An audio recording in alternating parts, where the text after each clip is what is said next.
అందరికీ నమస్కారం, శుభోదయం. ఈరోజు ప్రధాన దినపత్రికల వార్తను కానీ విశ్లేషించినట్లయితే, ముందుగా ఆంధ్రజ్యోతి దినపత్రిక తీసుకున్నట్లయితే, ఇరాన్పై యుద్ధం త్వరలో ముగుస్తుంది.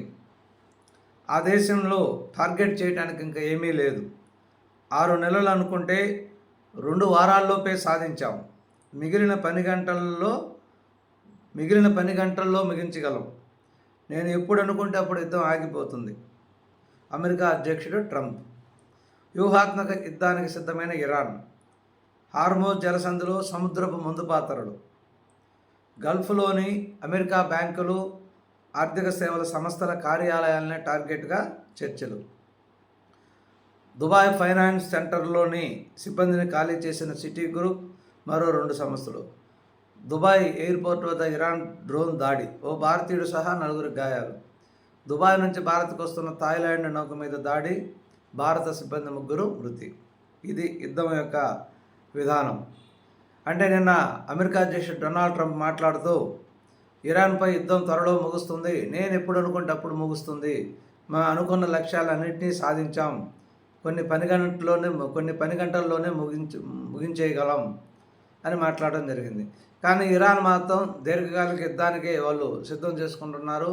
వాళ్ళు ఏంటంటే వాళ్ళ మొత్తం సర్వనాశనమైనా కూడా వాళ్ళు ఎక్కడ మేము తగ్గేదిలే అంటూ ఎవరైతే అమెరికాకు మద్దతు ఇస్తున్నారో, అమెరికా స్థావరాలను ఏర్పరచుకున్న గల్ఫ్ దేశాలన్నిటిపైన వాళ్ళు దాడులు చేయడం మొదలుపెట్టారు. ఆల్రెడీ చేస్తున్నారు మొదటి నుంచి కూడా. కొంచెం నిన్న రోజులు దుబాయ్ మీద కొద్దిగా ఎక్కువ గురిపెట్టి విమానాశ్రయం మీద, అక్కడ ఉన్నటువంటి అమెరికన్ బ్యాంకు కార్యాలయాలపైన కూడా దాడులు చేసినట్టు తెలుస్తుంది. కాబట్టి ఆ కొద్ది మెయిన్ కమర్షియల్ కాంప్లెక్స్ను కూడా దుబాయ్లో ఉండే అధికారులు ఖాళీ చేపిస్తున్నారు. ఇది ఎందుకంటే కొద్దిగా భయంకరంగా తయారైంది పరిస్థితులు.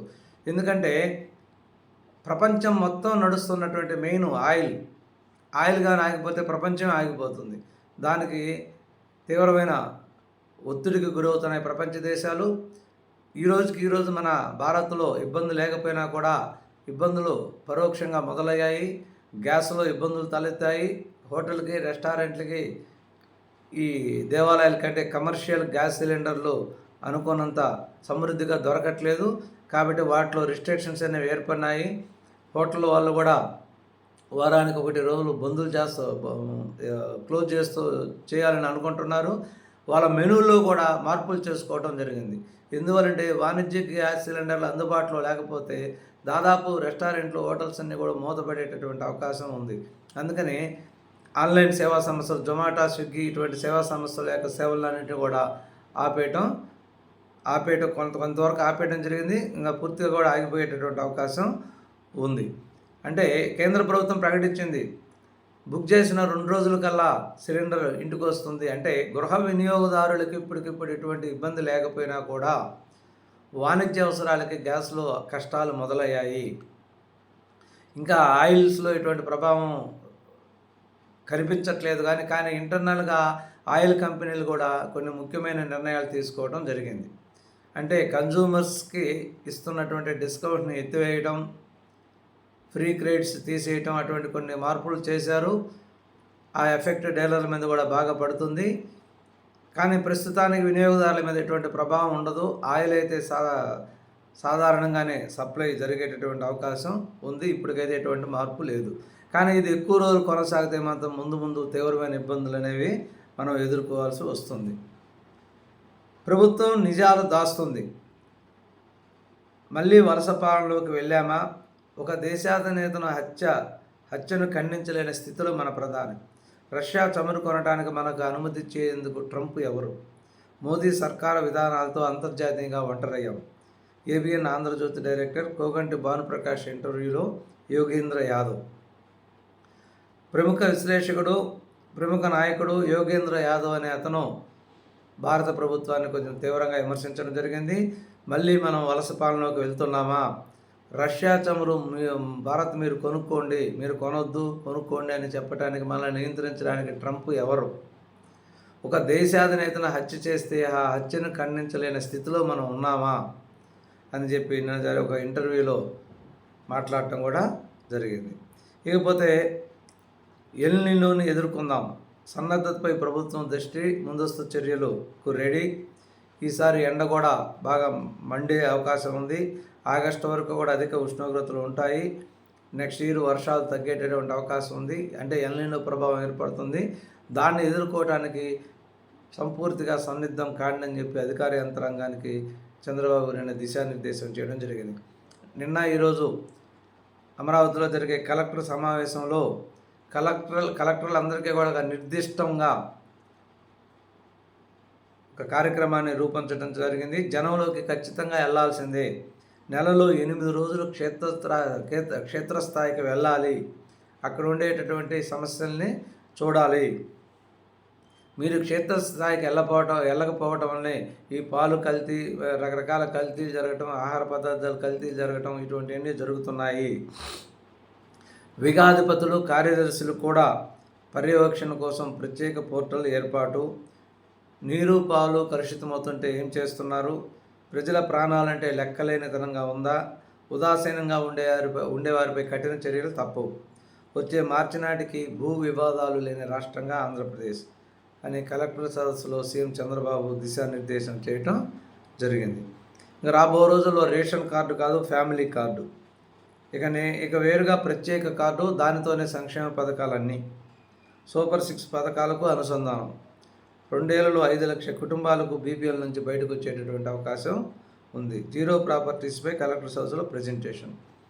నిన్న కలెక్టర్ సదస్సులో జీరో ప్రాపర్టీపై జరిగినటువంటి సమావేశంలో రాబో 5 సంవత్సరాల్లో 5 లక్షల మంది ఈ బీపీఎల్ నుంచి బయటికి రాస్తున్నారు, అంటే పేదరికం నుంచి బయటపడుతున్నారు. ఇక రేషన్ కార్డు కాకుండా ఫ్యామిలీ కార్డు ఇవ్వాలి. అన్ని సంక్షేమ పథకాలు ఫ్యామిలీ కార్డుకు అనుసంధానం చేయాలి. ఈ 5 సంవత్సరాల కాలంలో P4 విధానం వల్ల 5 లక్షల కుటుంబాలు బీపీఎల్ పథకం నుంచి బయటికి వస్తున్నారు, అంటే పేదరికం నుంచి బయటకు వస్తున్నారు. ఈ విధంగా మనం అన్ని విధాలుగా ప్రజలకు సహాయకారిగా ఉన్నట్లయితే పేదరికాన్ని నిర్మూలించగలుగుతాము అని చెప్పి సదస్సులో చెప్పడం జరిగింది. కలెక్టర్లు వెల్డన్. 7 జిల్లాల కలెక్టర్ల యొక్క పనితీరు రాష్ట్రానికే ఆదర్శం.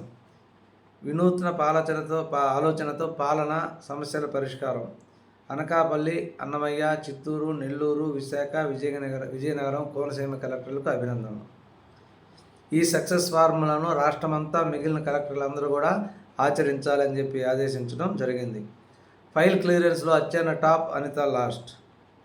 అంటే మంత్రుల విషయంలో ఫైల్ క్లియరెన్స్ సమయానికి తీసుకున్నట్లయితే అందరికంటే తొందరగా స్పీడ్గా అచ్చెన్నాయుడు ఫైల్ క్లియర్ చేస్తున్నారు. అచ్చెన్నాయుడు తర్వాత రామానాయుడు ముందంజలో ఉన్నాడు. అందరికంటే లేటుగా ఫైల్ క్లియరెన్స్ చేసేది హోమ్ మినిస్టర్ అనిత గారు అని నిన్న ముఖ్యమంత్రి గారు చెప్పడం జరిగింది. ఇకపోతే జగన్మోహన్ రెడ్డి ఇంకొక పని చేయడం కూడా జరిగింది. అంటే తిరుపతి ఎంపీ గురుమూర్తి ద్వారా హైకోర్టులో ఒక పిటిషన్ వేయడం జరిగింది. అంటే ఆంధ్రప్రదేశ్ రాష్ట్ర ప్రభుత్వం పారిశ్రామికవేత్తలకు ఇచ్చే భూముల్ని ఉదారంగా ఎంతకంటే అంత ఇచ్చేస్తుంది, దాన్ని ఆపండి. ఉదారంగా పారిశ్రామికవేత్తలకు భూములు ఇవ్వటాన్ని అడ్డుకోండి, వేలంపాట ద్వారా భూములు ఇచ్చే విధానంగా ఆదేశించండి అని చెప్పి కోర్టులో పిటిషన్ వేయడం జరిగింది. దానికి కోర్టులు కూడా చీవాట్లు పెట్టి మీరు ఎన్ని పిటిషన్లు ఇస్తారు, ప్రోత్సాహాలు ఇవ్వకంటే పెట్టుబడులు ఎలా వస్తాయి, మార్కెట్ ధరకే భూములు ఇస్తామంటే కంపెనీలు దండం పెట్టిపోతాయి. ప్రభుత్వ పాలసీని వినూత్న కోణంలో చూడాలి. ప్రభుత్వ ప్రయత్నాన్ని అడ్డుకోవడానికి మేము ఇక్కడ లేం. ప్రభుత్వ విధాన నిర్ణయాలలో మేము ఎటువంటి జోక్యం చేసుకోము. పాలసీపై ఏ కంపెనీలు కూడా కోర్టుకు ఆశ్రయించలేదు. పాలసీలపై ఏ కంపెనీకి లేనటువంటి ఇబ్బంది మీకెందుకు వచ్చింది? అంటే ఒక కంపెనీ పెట్టుబడి పెడుతుందంటే వాళ్ళు ప్రభుత్వం ఇచ్చే ప్రోత్సాహాల మీదే ఆధారపడి ఉంటుంది. మీరు ఇప్పటికిప్పుడు ఇది చూడకూడదు. ఈ ఐటీ పరిశ్రమ వీటికి ఇచ్చేటటువంటి ప్రోత్సాహాన్ని రాబోయే 200 సంవత్సరాలలో వాటి నుంచి పొందే లబ్ధిని గురించి ఆలోచించాలి. వాటి వల్ల వచ్చే జీవన ప్రమాణాల్లో వచ్చేటటువంటి తేడాన్ని మనం గమనించాలి, వాటిని దృష్టిలో పెట్టుకోవాలని చెప్పి హైకోర్టు గట్టిగా చీవాట్లు పెట్టడం కూడా జరిగింది. ఇకపోతే రాజకీయ దిగ్గరం కావూరు ఇక లేరు. అనారోగ్యంతో సాంబశివరావు కనుమూత. సుదీర్ఘంగా కాంగ్రెస్ పార్టీలో కొనసాగినటువంటి కావూరు సాంబశివరావు అనేకసార్లు ఎంపీగా గెలిచి కేంద్ర మంత్రిగా ఉండి తర్వాత రాష్ట్ర విభజనతో మనస్తాపం చెంది కాంగ్రెస్ పార్టీకి రాజీనామా చేసి తదనంతరం బీజేపీలో చేరినప్పటికీ కూడా రాజకీయాల నుంచి క్రియాశీలకంగా దూరమై చాలా రోజులైంది. ఆయన నిన్న అనారోగ్యంతో దాదాపు 84 సంవత్సరాలు అనారోగ్యంతో హైదరాబాదులో మృతి చెందడం జరిగింది. ఆ సాంబశివరావు మృతికి అనేక మంది ప్రముఖులు, ముఖ్యమంత్రి చంద్రబాబు నాయుడు గారు అందరూ కూడా విచారం వ్యక్తం చేయడం జరిగింది. వాళ్ళ కుటుంబానికి సానుభూతి తెలియజేయడం కూడా జరిగింది. ఇది ఈరోజు ప్రధాన దినపత్రికలో ముఖ్యమైన వార్తలు. నమస్కారం, ధన్యవాదాలు.